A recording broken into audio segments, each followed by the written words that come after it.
Good morning friends. आज हम लोग ईपीएफओ और एपीएफसी के लिए अकाउंट्स के क्लास में फंडामेंटल अकाउंटिंग के एमसीक्यू करेंगे। तो सबसे पहला एमसीक्यू हमारा है, any income arise from special fund will be credited to. कोई ऐसा इनकम जो कि स्पेशल फंड के लिए अराइज किया जाता हो तो उसे क्रेडिटेड किस में करेंगे? ऑप्शन नंबर ए है general fund in balance sheet, option B receipts and payment account, option C income and expenditure account और option D special fund in balance sheet. तो जैसा कि क्वेश्चन में ही बोला गया है स्पेशल फंड, तो इसीलिए इसका आंसर भी होगा option number D, special fund in balance sheet. Next question, question number 2, goods bought from 25,000 pass through sales day book will result in. 25,000 का कोई सामान खरीद के लाया गया, उसकी एंट्री को हमने सेल्स डे बुक में पास कर दिया, तो उसका रिजल्ट क्या आएगा अकाउंटिंग में? पहला है no effect on the gross profit, gross profit पर कोई इफेक्ट नहीं होगा। बी नंबर ऑप्शन है decrease in gross profit, gross profit कम हो जाएगा। सी नंबर ऑप्शन है decrease in net profit, net profit कम हो जाएगा। डी नंबर ऑप्शन है इंक्रीज़ इन ग्रॉस प्रॉफिट। तो जब भी हम सेल को लेके आते हैं तो मेरा क्या होता है? ग्रॉस प्रॉफिट इंक्रीज़ होता है, तो ऑप्शन नंबर डी सही होगा।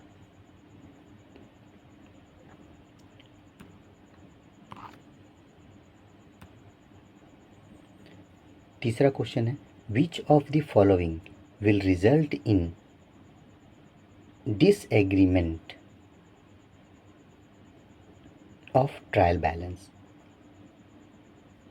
इन सभी में से किसके रिजल्ट के कारण ट्रायल बैलेंस मिल नहीं पाता? ऑप्शन है sales return treated as purchase, sales return को अगर हम परचेस की तरह ट्रीट कर दिए तब। Purchase return treated as sales, purchase return को हम लोग सेल्स की तरह ट्रीट कर दिए तो। Ram account wrongly credited instead of Shyam account, Ram account को गलती से क्रेडिट कर दिए श्याम अकाउंट के जगह पे। और option number D undercast cash book by 1100, cash book में 1100 रुपये हमने कम दिखाया, तो इसका आंसर होगा option number D, case book का 1100 रुपया कम दिखाना जो है वो क्या है? Disagreement of the trial balance, trial balance नहीं मिलेगा। क्यों? क्योंकि अगर हम ये ऊपर के जितने सारे एंट्री है इसमें ट्रांजैक्शन का कोई हिसाब नहीं है, सिर्फ ट्रांजैक्शन का नेम चेंज हो सकता है। परचेस की जगह सेल कर दिए, सेल की जगह परचेस कर दिए, राम की जगह श्याम कर दिए, तो इससे कुछ इफेक्ट नहीं पड़ेगा, अमाउंट मिल जाएगा टोटल। लेकिन जहाँ पे अमाउंट में अगर गड़बड़ी हुआ तो ट्रायल बैलेंस नहीं मिलेगा, डिफरेंस बताएगा।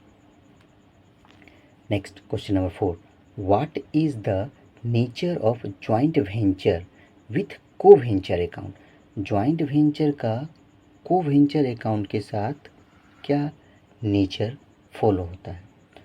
Option number A nominal account, option number B personal account, option number C real account, option number D memorandum account. तो इसका ऑप्शन होगा option number B personal account. Joint venture को venture के साथ personal account यानी personal nature का treat किया जाता है।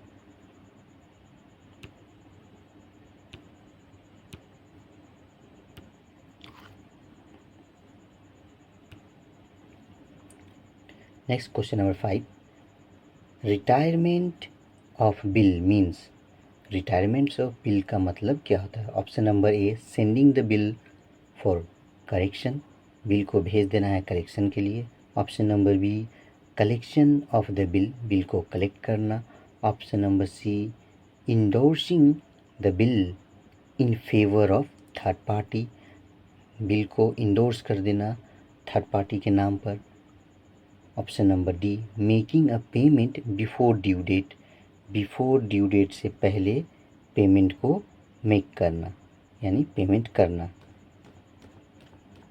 तो इसका ऑप्शन होगा option number D, making a payment before due date.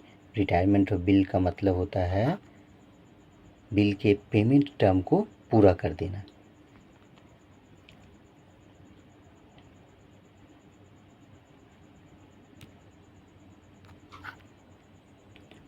Six number question है, which one of these documents is not required for bank reconciliations. इन सभी डॉक्यूमेंट्सों में से कौन सा डॉक्यूमेंट जो है रिक्वायर्ड नहीं होता है बैंक रिकॉन्सिलेशन के लिए। ऑप्शन नंबर ए है bank column of cash book, cash book का bank column. Option number B है bank passbook. Option number C है previous year balance sheet. Option number D है बैंक स्टेटमेंट। तो इसका answer होगा option number C, previous year balance sheet. इस question को हम एक ही ट्रिक के माध्यम से सॉल्व कर सकते थे, क्योंकि जितने भी बैंक रिकॉन्सिलेशन होते हैं बैंक से रिलेटेड डॉक्यूमेंट देखेंगे ही। बैंक कॉलम, केस बुक ये मिलाने का काम होता है, ये बैंक से रिलेटेड है। बैंक पासबुक भी बैंक से रिलेटेड है और बैंक स्टेटमेंट भी बैंक से रिलेटेड है। सिर्फ एक ही क्वेश्चन, एक ही ऑप्शन था प्रीवियस ईयर बैलेंस शीट, जो कि बैंक से रिलेटेड नहीं है।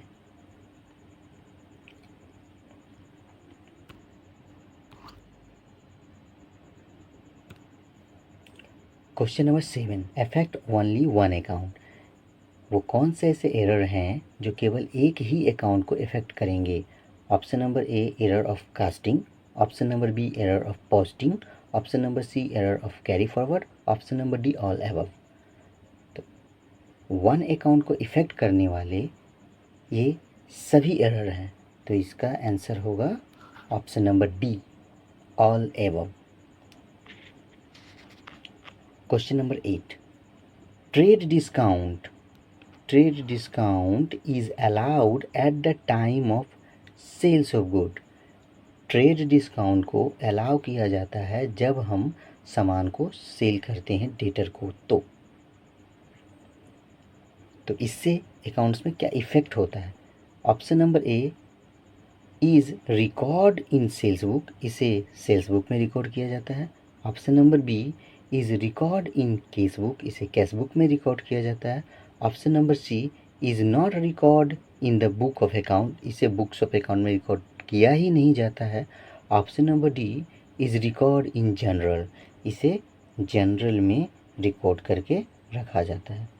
तो इसका आंसर होगा option number C, is not record in books of account.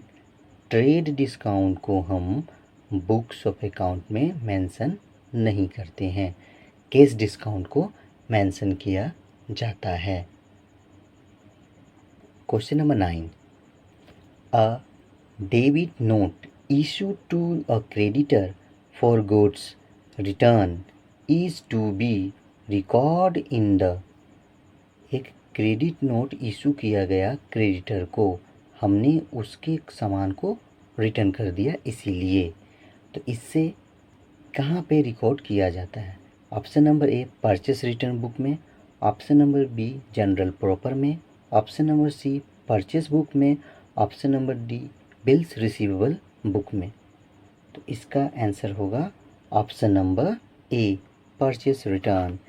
Creditor से हम कोई सामान परचेस करते हैं, जब हमने उसे वापस कर दिया तो वो मेरा क्या हुआ, परचेस रिटर्न हुआ, और उसको क्रेडिट नोट को हम लोग सेल्स रिटर्न में बुक करते हैं, और डेबिट नोट जो होता है उसे हम लोग परचेस रिटर्न में बुक करते हैं।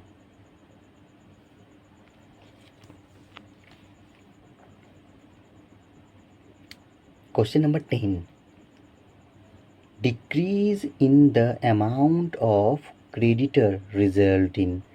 क्रेडिटर का अमाउंट कम हो गया, तो इसका रिजल्ट क्या होता है। एसेट्स इंक्रीज होता है, इंक्रीज इन कैश, कैश बढ़ेगा, डिक्रीज इन कैश, कैश कमेगा, या no change in assets, assets में कोई भी चेंजेस नहीं आएगा। तो इसका आंसर होता है डिक्रीज इन कैश।